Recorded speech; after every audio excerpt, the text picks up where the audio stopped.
So, napalitan na po natin ng bago. Testing natin guys. Hi guys, let's go test po ulit for another vlog.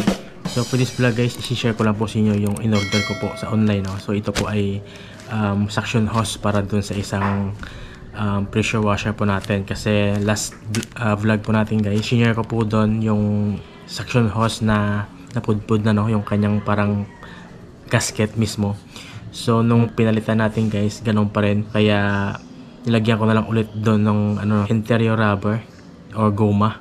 So nag-order ako guys, dumating na mga nasa presyo nito wait lang, 590 kasama na yung shipping fee. So dalawa na po to, no.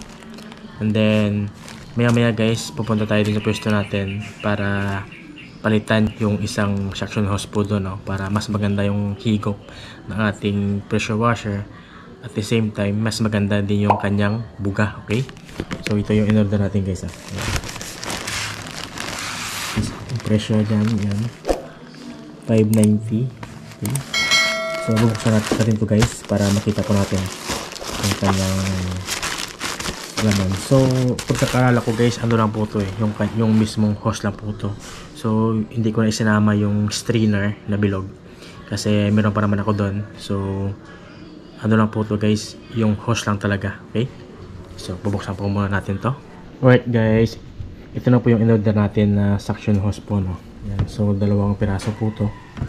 Yung isa para dito sa hindi pa natin nagawa na isang unit po natin kasi medyo wala pa tayong time guys, no. So ito na yun, in-order natin. Yan, check natin kung may kasama siyang gasket. So meron siyang parang metal guys, no. Yan. So wait lang, parang ito na yata guys yung pinaka gasket niya, ito. So to make sure guys, yung nilagay natin doon na gasket na bago, ilalagay pa rin natin dito guys, no, para sigurado talaga na walang singaw sa pag higop ng ating electric pressure washer. Okay, right guys, so napalitan na po natin ng bago. Testing natin guys, no?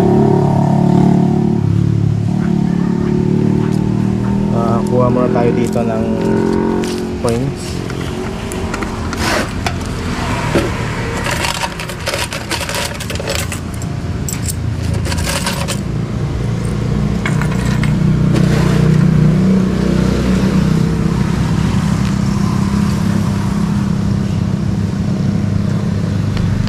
Testing.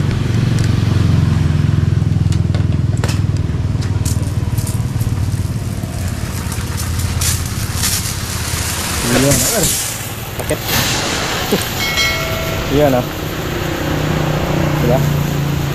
Kasi nung nakaraan guys, ang liit ng niya, ng buga na lumalabas kasi nga may singaw doon mismo sa suction hose. Yan.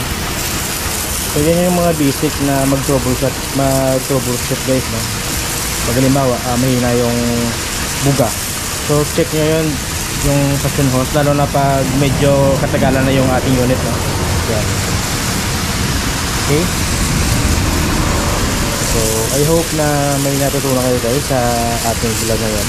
So maraming salamat sa lahat ng nanonood. See you on the next vlog. Okay, bye bye.